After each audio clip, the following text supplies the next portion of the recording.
versículo de número 5, versículo de número 6 e versículo de número 7.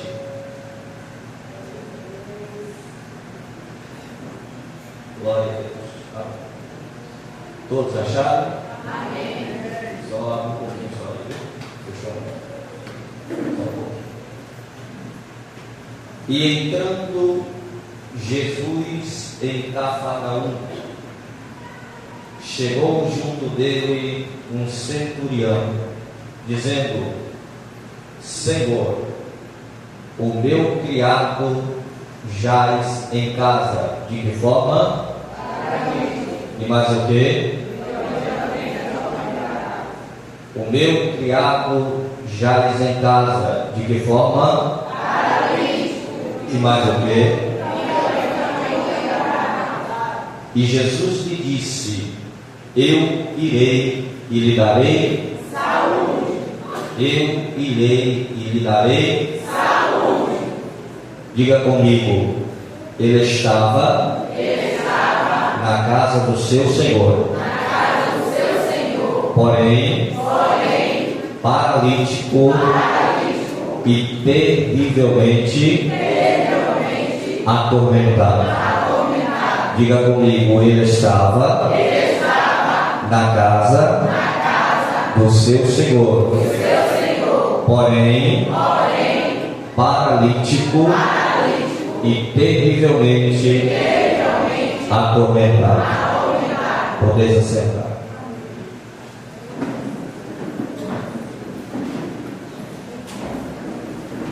Glória a Deus. A Palestina, na época de Jesus, ela tinha a sua geografia dividida em 3 províncias. Quantas províncias? 3. A primeira província ficava ao sul, era a província da Judéia. A outra província ficava ao norte, era a província da Galileia. E centralizado ficava entre a Galileia e a Judéia, a província de Samaria. A Bíblia diz que Jesus, seus pais, José e Maria, eles residem na cidade de Nazaré. Após a perseguição de Herodes, eles descem para a Judéia, para a cidade de Belém, aonde Jesus nasce. A Bíblia diz que Jesus ele passa parte da sua vida, infância e adolescência, provavelmente na região da Galileia, precisamente na cidade de Nazaré. A história diz que Nazaré, Galileia, era uma província que tinha algumas cidades importantes, dentre as quais podemos destacar também a cidade de Cafarnaum. Jesus transitava tanto da Judéia para a Galileia e também muitas vezes parava na região de Samaria para pregar aos samaritanos, mesmo os judeus não aceitando muito que os samaritanos ouvissem o Evangelho de Jesus. A Bíblia diz que Jesus parava em Samaria e começava a pregar a sua palavra. É por isso que em João capítulo 4, a Bíblia diz que quando Jesus precisa sair da Judéia para a Galileia, era necessário passar por Samaria, porque Samaria ficava na região central da Palestina. A Bíblia diz que a Galileia era uma região muito importante para a propagação do Evangelho. A Galileia é uma região, uma província romana. E como toda província romana, ela tinha lá os saduceus, ela tinha lá os fariseus e ela tinha também os publicanos, que eram o grupo religioso, o grupo, na verdade, que cobrava imposto de todo judeu. E a Bíblia diz que, como era uma província romana, aquela cidade, aquela região, notava-se de um exército romano. E esse exército romano, muitas vezes, ele tinha como obrigação trazer a ordem social e também manter a cobrança de impostos por parte dos publicanos. A história diz que o exército romano, muitas vezes, era dividido por centúrias, a quais o seu comandante era chamado de centurião. A palavra centúria, como o próprio início da palavra diz, era 100 homens que estavam sob domínio de um centurião, sob o comando, sobre a ordem. Então, quando a Bíblia diz que Jesus chega na região de Cafarnaum, ele entra em Cafarnaum, Jesus encontra lá um chefe de 100 soldados romanos, um centurião, chefe de uma centúria. E a história diz que Jesus chegando em Cafarnaum, aquele homem vai ao encontro de Jesus, porque ele tinha em sua casa um servo que estava paralítico e terrivelmente enfermo. Mas o que me chama a atenção nesse texto é que aquele chefe do exército romano de 100 homens, ele não era um judeu, ele não era um galileu e muito menos um samaritano. Aquele homem era um romano, chefe do exército, ou seja, ele era um gentil e ele creu que Cristo tinha poder para operar milagre. E a história diz que aquele homem faz algo inimaginável. O que ele faz? Quando ele percebe que um dos seus servos está em sua casa doente, ele vai até a Jesus para que Jesus o vá curar. Para os irmãos entenderem hoje, é como se aquele homem trabalhasse em uma empresa e ele ficasse doente. Se fosse hoje, provavelmente a empresa iria encostá-lo no INSS e ia substituir por outro funcionário, abrindo um processo seletivo. Por quê? Porque a empresa não poderia parar as suas atividades, porque ela depende da produção humana para galgar dinheiro, para manter-se e pagar os seus funcionários.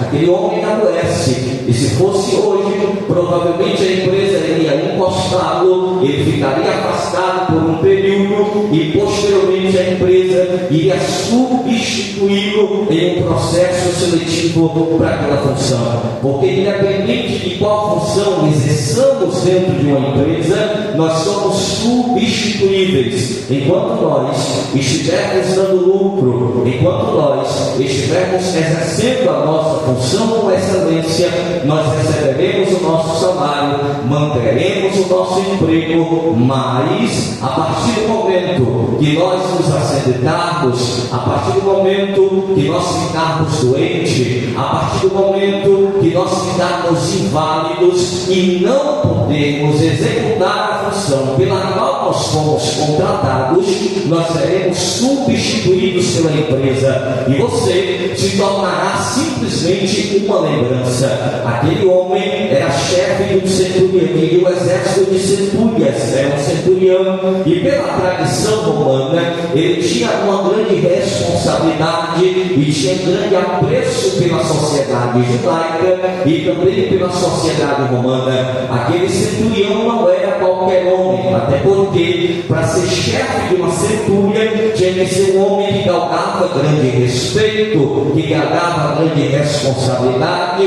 que galgava grande admiração. As pessoas olhavam para o centurião com um olhar de admiração, as pessoas olhavam para o centurião com um olhar de respeito. E como todo centurião, ele tinha algumas mordomias, ele tinha algumas regalias, ele tinha alguns benefícios, dentre os quais provavelmente podemos destacar uma boa moradia, um grande exército ao seu dispor, grandes pessoas trabalhando para ele. Ele tinha servos, ele tinha servas, e ele poderia escolher quem ele quisesse para poder trabalhar para ele, porque na época nós sabemos que os servos normalmente eram mesmo escravos, e a escravidão da época era a mesma escravidão quando no Brasil os portugueses chegaram aqui. Provavelmente eles compravam os escravos e os possuíam. Prova disso em Atos capítulo 16, a Bíblia diz que aquela jovem que tinha o espírito de adivinhação, ela possuía 13 senhores, porque era uma escrava muito cara, pelo simples fato dela ter a capacidade de adivinhar adivinhar. E o texto diz que aquele homem tinha servos, ou seja, escravos que estavam ao seu serviço. E como todo escravo, se aparecesse, ele seria substituível. Mas o centurião, ele demonstra algo que não era comum para um gentio e principalmente para um romano, que era apreço pelos seus servos.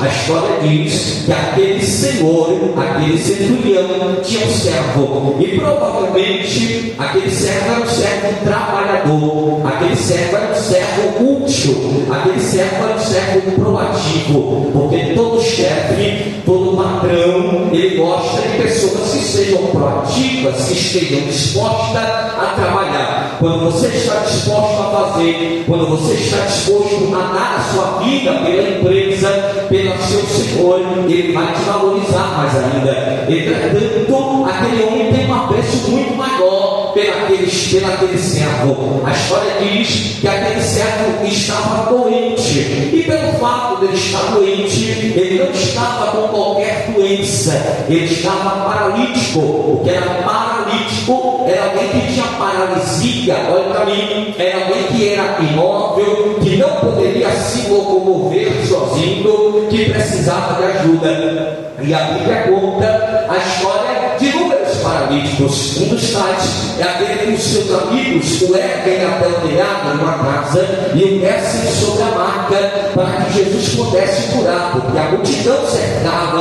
aquela casa a qual Jesus estava pregando a sua palavra. Então seus amigos lançam pelo telhado, colocam no telhado e descem sobre a maca para que Jesus pudesse curar. A Bíblia conta também um paralítico de Betesda, que estava há 38 anos, segundo a tradição judaica, esperando o anjo descer uma vez, sacudir as águas, balançar as águas, e que descesse primeiro seria curado. 38 anos de paralisia, 38 anos de dependência alheia. Aqueles homens que eram paralíticos, ele dependia de tudo. Se fosse para ir no banheiro, precisava de ajuda. Se fosse para ir de um cômodo a outro, talvez precisasse de ajuda. Tinha que se rastejar no chão, porque as suas pernas não respondiam. Provavelmente ele estava tetraplégico. Os movimentos do corpo, da coluna vertebral, não funcionavam mais, e provavelmente os nervos da perna não respondiam mais. Era um homem dependente que estava com paralisia, mas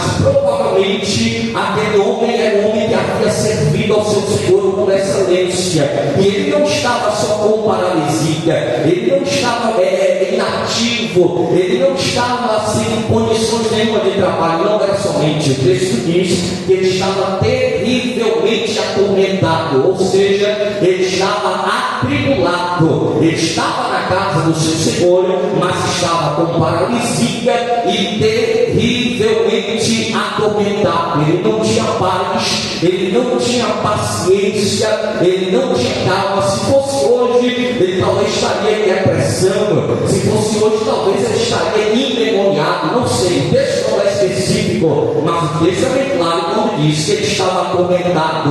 Atormentado quer dizer que ele tinha ausência de paz, ele tinha muitas aflições, e a Bíblia diz que ele poderia ser descartado, mas ele estava na casa do seu Senhor. Ele estava onde?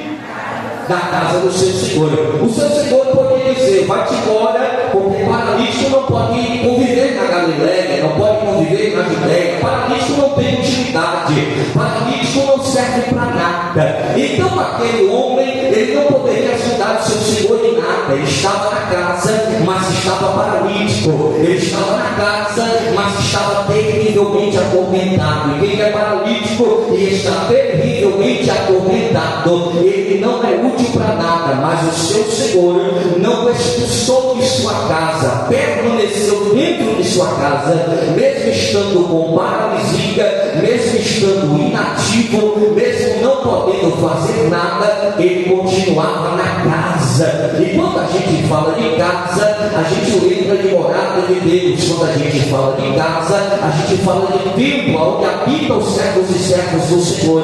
Porque casa fala de igreja, porque casa fala de céu, porque casa fala de Senhor. Então a Bíblia diz que aquele paralítico estava na casa, ele não foi descartado, ele estava com paralisia e provavelmente alguém dizia: ele não serve mais, é melhor descartar, é melhor substituir, é melhor trocar. Mas o seu Senhor não, ele disse: ele vai permanecer na casa paralítico e ele vai permanecer na casa atormentado, mas na casa ele não sai. Ele foi servo que serviu. Eu lembro que ele orava, eu lembro que ele jejuava, eu lembro que ele consagrava, eu lembro que ele participava do ciclo de oração, eu lembro que ele gostava do culto de doutrina, eu lembro que ele participava da escola dominical e até foi professor, mas hoje ele está com paralisia, hoje ele está terrivelmente atormentado, mas ele não vai sair da casa, porque no versículo 7 Jesus disse: ele está paralítico, ele está terrivelmente atormentado,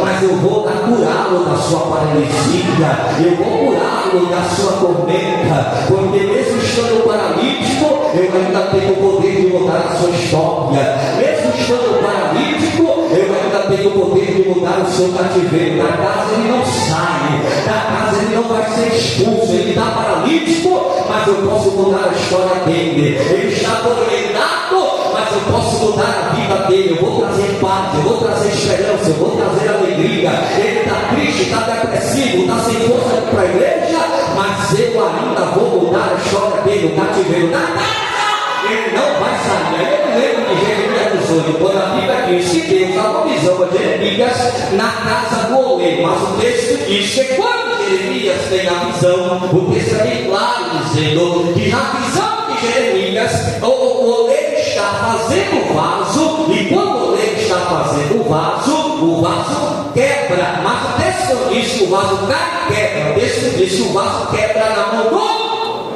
o vaso quebra na mão do.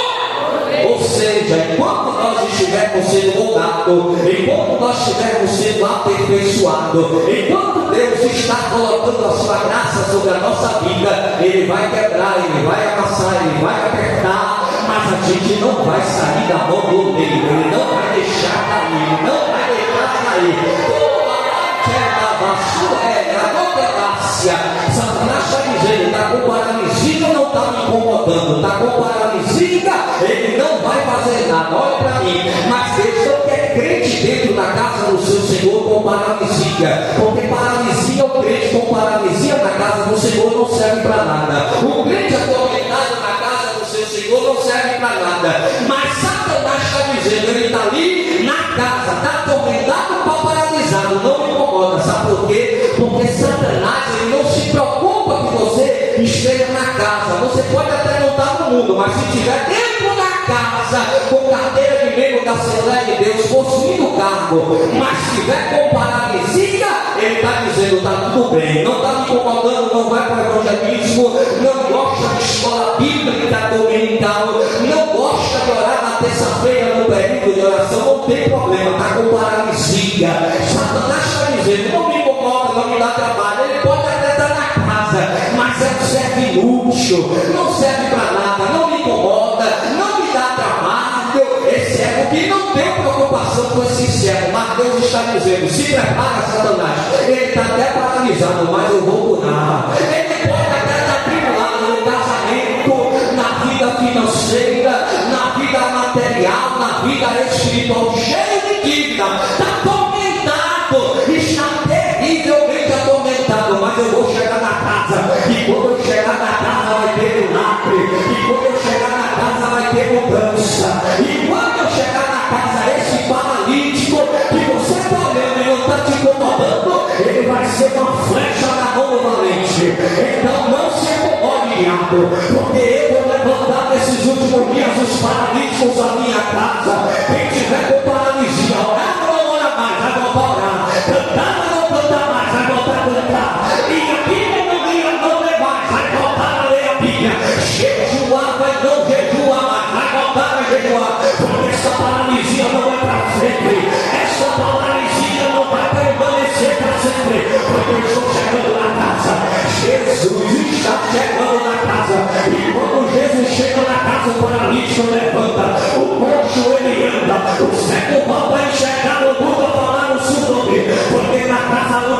Jesus chega tem milagre, aonde Jesus chega tem maravilha, aonde Jesus chega tem mudança de cativeiro.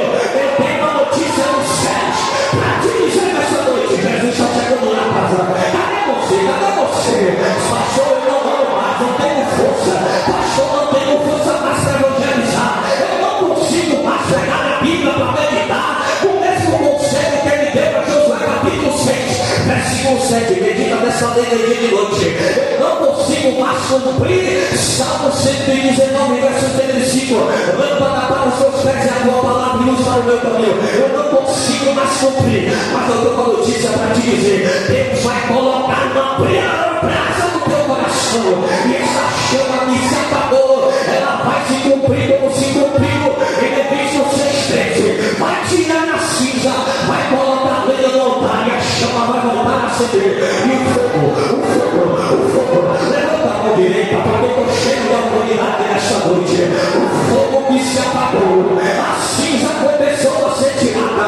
Jeová está soprando cinza, está colocando lenha sobre o teu altar, e lá vem fogo do céu, e lá vem fogo do céu. Olha o fogo, olha o fogo, olha o fogo, olha o fogo, olha o fogo, olha o fogo descendo, olha o fogo descendo. Olha, recebe, é fogo para quê? Porque a chama vai voltar a acender nesse altar, e tem lenha, tem fogo. Se tem lenha, tem fogo. Se tem altar, tem lenha, tem fogo. Se tem altar, tem lenha, tem fogo. Recebe fogo no teu altar, recebe, porque essa paralisia vai se acabar hoje, em nome de Jesus de Nazaré.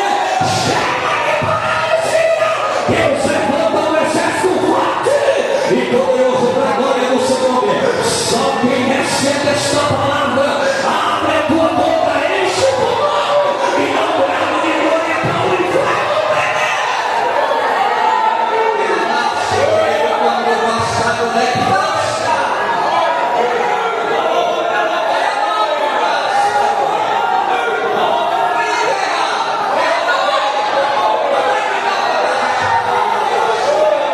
Tem fogo de Deus, tem fogo de Deus, tem fogo de Deus. Eu vejo graças. O altar está fumegando nessa noite. Essa paralisia vai acabar. Tem milagre. Eu não vou mais acabar. Eu não jejuo mais, vou voltar a jejuar. Eu não tenho força nem tempo para ler a palavra. Vai voltar a ler. Se prepara. Hoje é noite que ele diz: vai ter milagre. Eu estou chegando, vou curar, vou dar saúde, vou restaurar. Não importa qual seja a enfermidade, não importa qual seja a dificuldade, ele cura.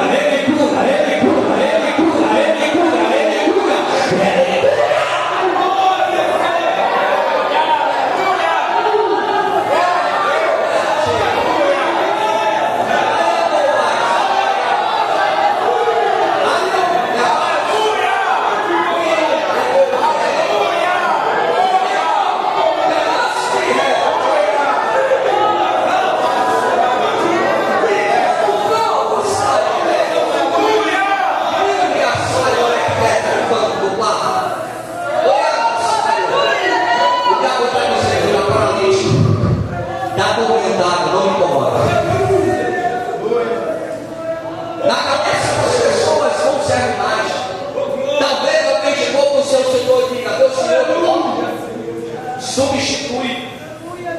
É descartável. Mas para Deus, diga para quem está do seu lado, você, diga assim, para Deus, você não é descartável. Ainda que seja com paralisia, Ele vai fazer a coluna vertebral voltar a funcionar. E os nervos da perna, Ele vai fortalecer nesta noite.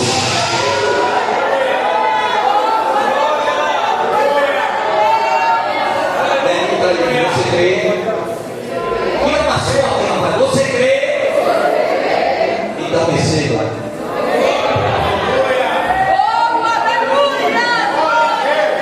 Imagina você olhar dentro da sua casa.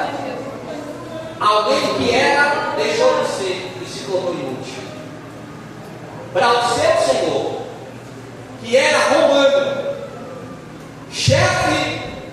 da centúria, respeitado em honra, sair da onde estava. E olha que o texto de Lucas, que parafraseia o texto de Mateus capítulo 8, vai dizer que aquele centurião, ele não vai até Jesus, ele envia homens para poder pedir a Jesus direito de se aproximar dele, porque a sua humildade com o centurião não permitia lhe chegar até o seu Senhor Jesus Cristo.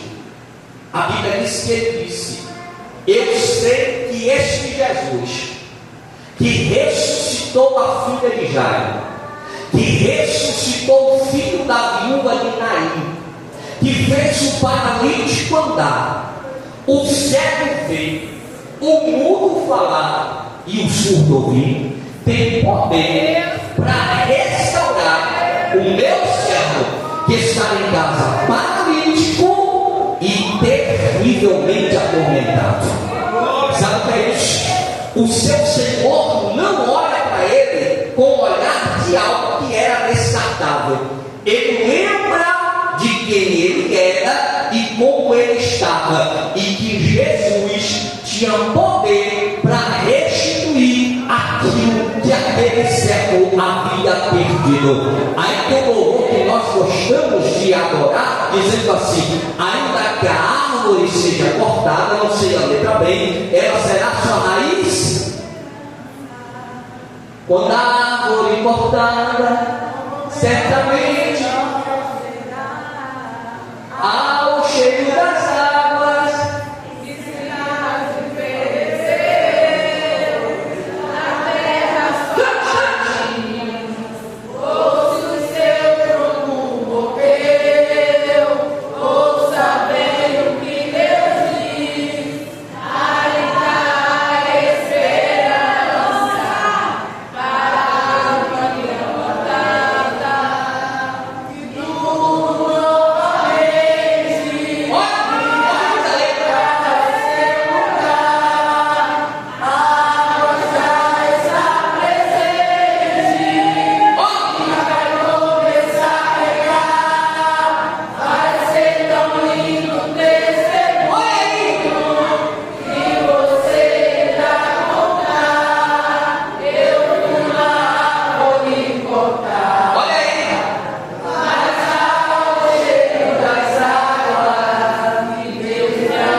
atormentado e dizendo: a minha história acabou. Olha para mim. Quem sabe você adentrou aqui com aquele servo, dizendo: a minha história acabou, a minha vida chegou ao fim. Eu era, não sou mais. Mas como o louvor que foi cantado por você diz, ainda há esperança para a árvore que foi cortada. Ao cheiro das águas, chamado Espírito Santo, ela brotará outra vez. Ou seja, para Deus não há nada impossível. Eu não sei o que está atrapalhando a sua restauração espiritual. O diabo pode estar olhando para você dizendo: aquele ali eu já derrubei, aquele ali eu já acabei, aquele ali não serve para nada. Mas eu tenho uma notícia para te dizer. Disse Jesus: eu irei e lhe darei saúde. Não vou eu que estou dizendo, é a palavra de Deus que está dizendo. Ele vem e lhe dará saúde outra vez. Tu até parece que tua história acabou, que tua vida ministerial, que teu casamento acabou, mas eu tenho uma notícia para te dizer: não importa qual seja a tua paralisia, não importa o que seja te atormentando, Jesus chega na casa. E quando ele chega, milagre acontece, e quando ele chega, vidas são restauradas. Oh, glória a Deus! Aí o centurião vai, e quando ele chega até Jesus, ele disse: meu servo está paralítico e terrivelmente atormentado em casa. Jesus diz: eu vou lá te dar a ele saúde. Mas quando Jesus vai andando em direção à casa do centurião, que chega na porta, O texto diz o seguinte, eu acho lindo isso aqui. O texto diz que quando ele chega na porta, o centurião sai depressa e diz assim: Jesus, meu Senhor, nem precisa nem o Senhor chegar perto, nem adentrar dentro da minha casa. Da onde o Senhor está, basta somente o Senhor abrir a sua boca e dar a ordem, e o meu servo será curado. Sabe por quê? Porque quando você crê no milagre, quando você tem fé, quando você acredita, ora, consagra, busca, a resposta vai chegar. E a Bíblia diz que quando Jesus ouve aquilo, Jesus diz: em toda a Judéia, em toda a Samaria, em toda a Galileia, nem entre judeus, nem entre ninguém, eu vi alguém com tanta fé como a deste homem. Segundo a tua fé, o teu servo vai ser curado. Quando o seu Senhor entrou em casa, o servo que estava paralítico, terrivelmente atormentado, já estava levantando e pulando com saúde. Sabe o que é isso? Quando alguém pensa que a tua história acabou, quando alguém pensa que você não tem mais solução, quando alguém pensa que tua vida espiritual, ministerial, financeira, espiritual acabou, eu tenho uma notícia para te dizer: o mestre chamado Jesus está chegando, a ordem já foi dada, e essa paralisia vai acabar hoje. Tu vais ser um instrumento na mão de Jeová, tu vais ser uma bomba atômica na mão de Jeová, porque eu profetizo nessa noite que antes do arrebatamento da igreja, Deus está levantando paralíticos e atormentados dentro da sua casa, pessoas que paralisaram ministerialmente, pessoas que paralisaram espiritualmente. Eu profetizo nessa noite na autoridade do Espírito Santo. Levanta a tua mão, porque isso aqui não é meninice, isso é sério. Jeová está dando saúde outra vez e devendo.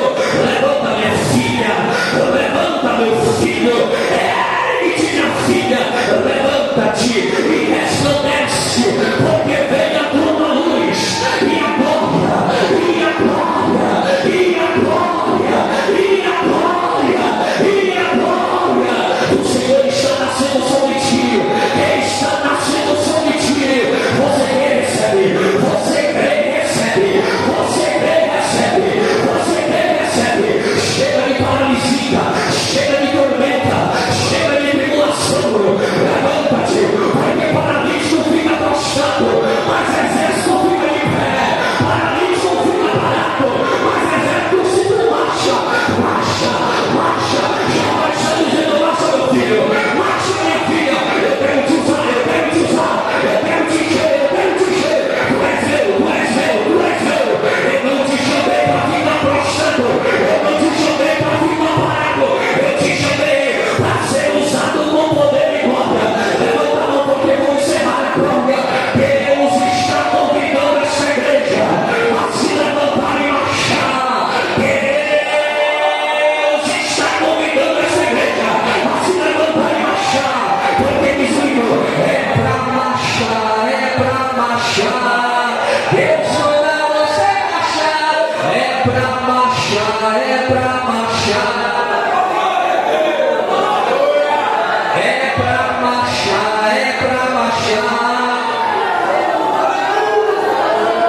É pra marchar, é pra marchar. Deus não quer te ver paralisado dentro de casa. Ele está dizendo: eu vou te dar saúde, eu vou restaurar o teu casamento, eu vou restaurar a tua vida financeira e espiritual.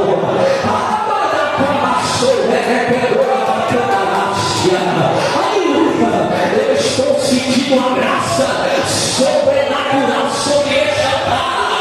Eu estou sentindo uma graça, uma autoridade sobrenatural sobre este altar. Chega de paralisia, chega de inércia.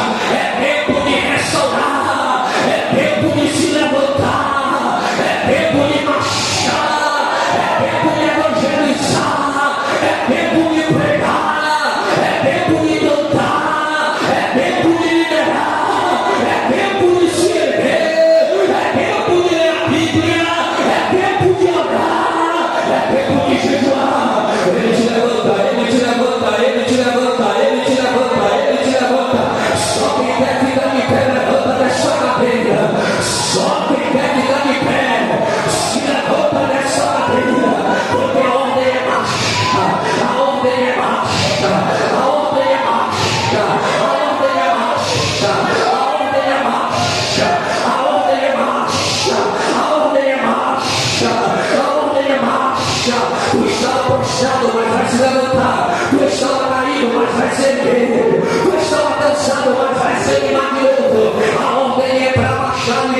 igreja. A ordem de Deus é marcha, a ordem de Deus é levanta, a ordem de Deus é prossiga, a ordem de Deus é vai em frente, a ordem de Deus é não desista, a ordem de Deus é não para. Eu dou força ao cansado, eu revigoro ao que está desanimado, eu dou alegria àquele que está triste, mas de pé tu ficarás essa noite.